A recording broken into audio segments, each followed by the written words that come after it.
Welcome to Plitvička jezera, or the Plitvice Lakes, a national park in Croatia. I've been practicing saying those words.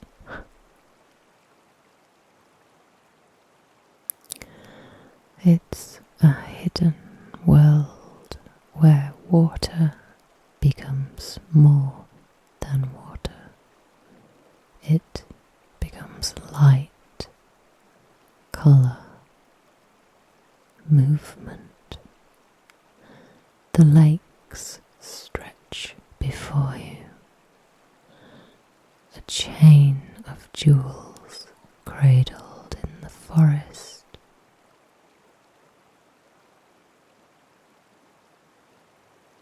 Emerald green, soft turquoise. The colours shift and change with every step you take. They shimmer like liquid gemstones. Sunlight scatters across the surface, glittering like silver dust. Beneath the water, fish drift slowly, their shadows gliding over pale limestone. The depths are so clear. You feel as though you are looking into another world. Waterfalls tumble gently from lake to lake, silken veils of white spray, soft, endless, flowing, some rush and roar.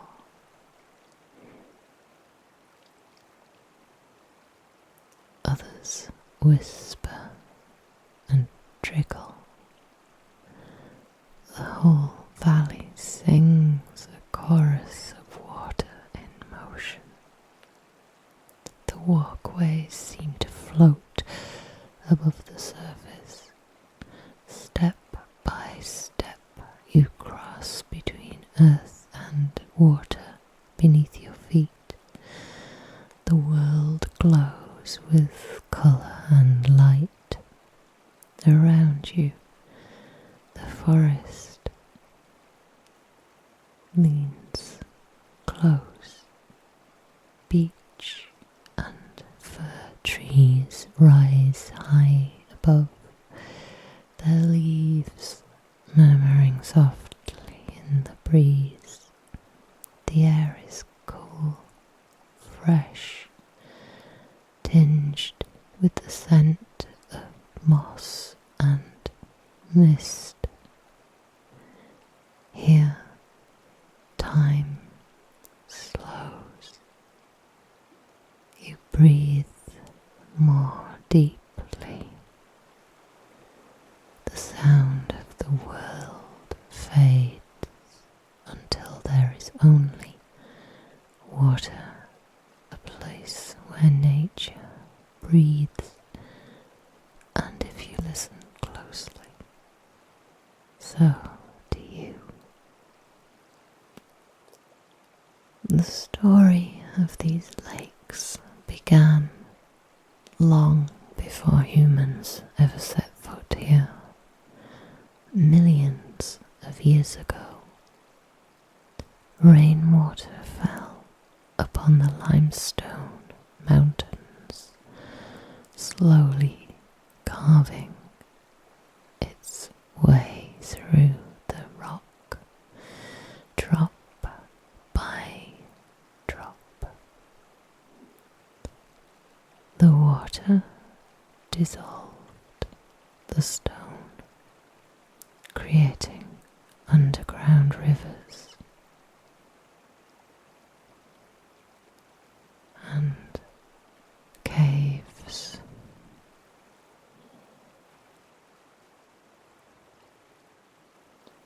And hidden chambers beneath the earth.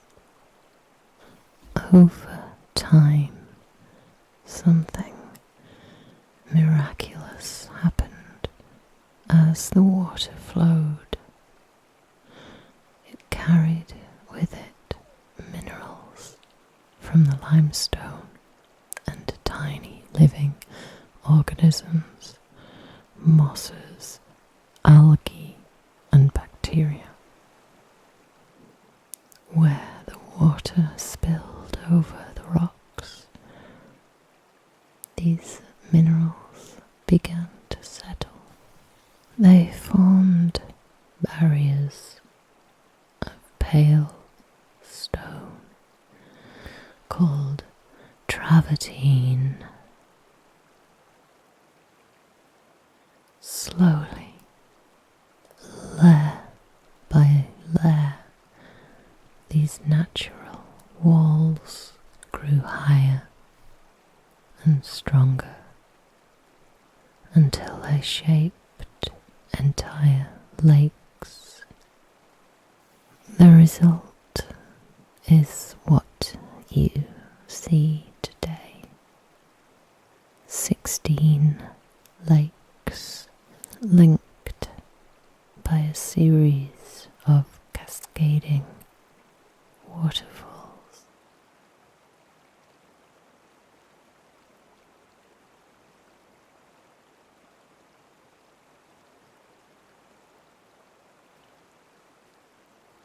Each one sits at a slightly different level, so the water flows from one to another,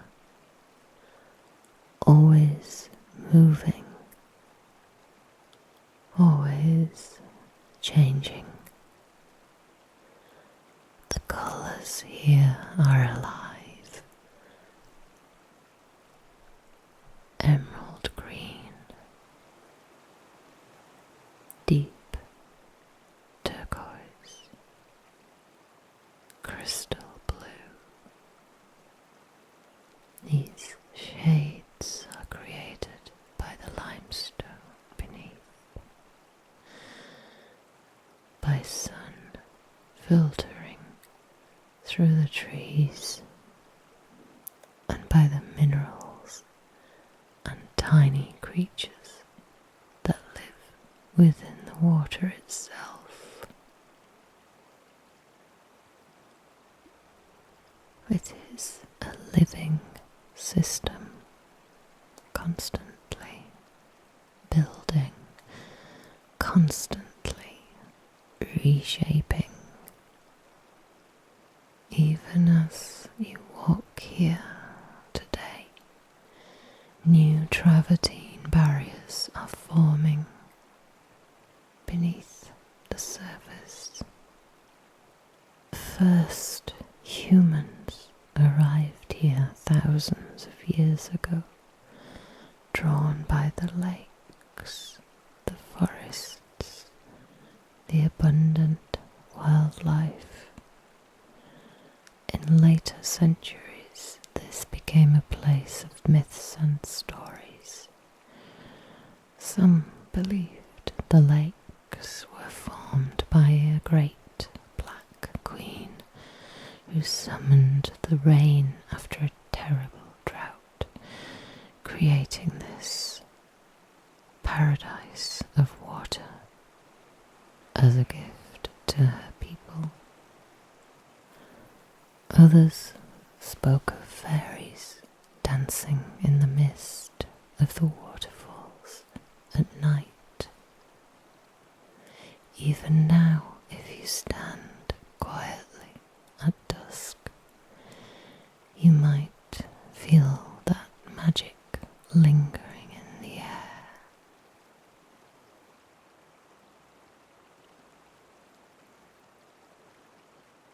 The story of the Black Queen and the birth of the lakes. Crna Kraljica means the Black Queen in Croatian. This is the term commonly used in folklore surrounding the lakes.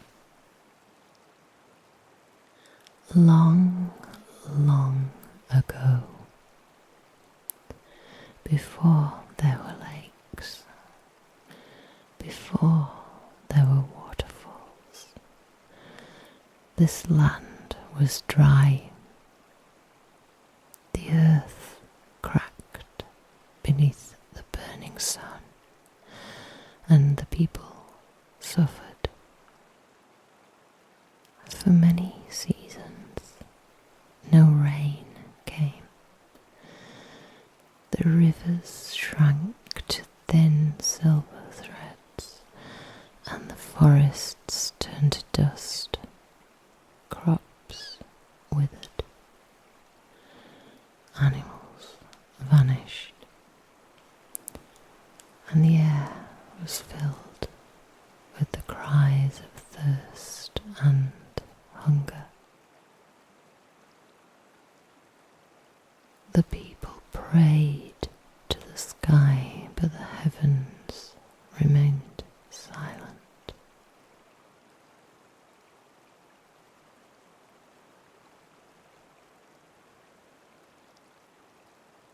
And so, in their desperation, they turned to her, the one they feared and revered, the Black Queen. She was a woman of great power, mysterious and proud. Her hair dark as ravens' wings, her eyes as deep and shadowed as hidden caves. The Queen lived high in the mountains, in a hall of black stone. It was said she could speak to the spirits of the earth and command the forces of nature. One night, under a moonless sky, the people climbed the mountain to beg her for mercy. They knelt before her, trembling, and told of their suffering, of the cracked earth, the starving children, the empty wells. The Queen listened in silence, and when she finally spoke, her voice was like the low rumble of distant thunder. She told them she would bring water to the land, but her price would be high. The people, too desperate to refuse, agreed to her terms, though they did not yet know what she would take.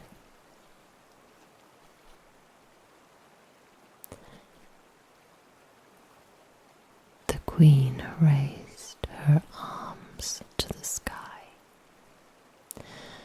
Dark clouds began to gather, rolling and twisting above the mountains like ink in water.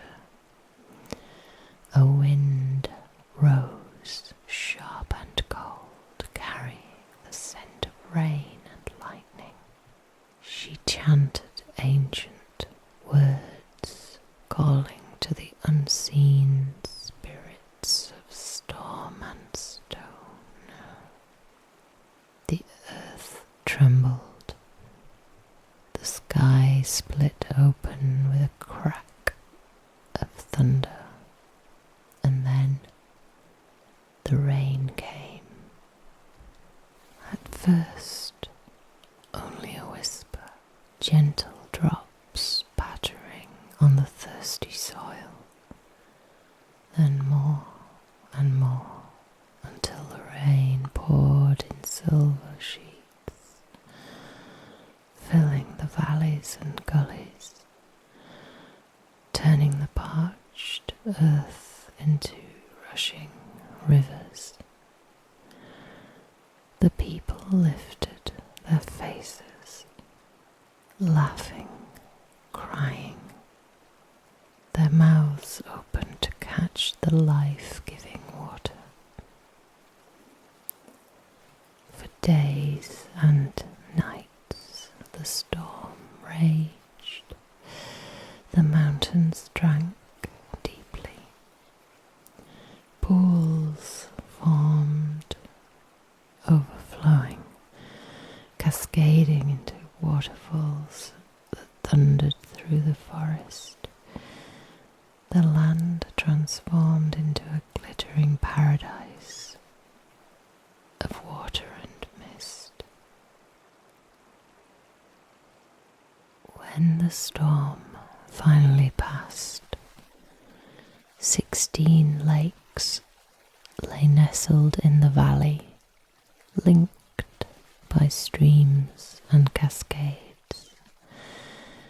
The air shimmered with spray, and the forest glowed green with new life.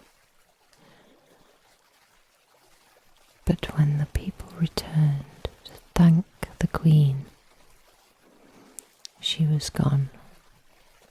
Some say she vanished into the mist, becoming part of the lakes themselves. Others whisper that she took what she was owed, a secret price no one dares to speak aloud. But even now, on misty evenings, when the waterfalls veil the air in silver threads, some claim they see her shadow, a dark figure watching from the forest edge. The Black Queen, the bringer of water, the spirit of Plitvička jezera.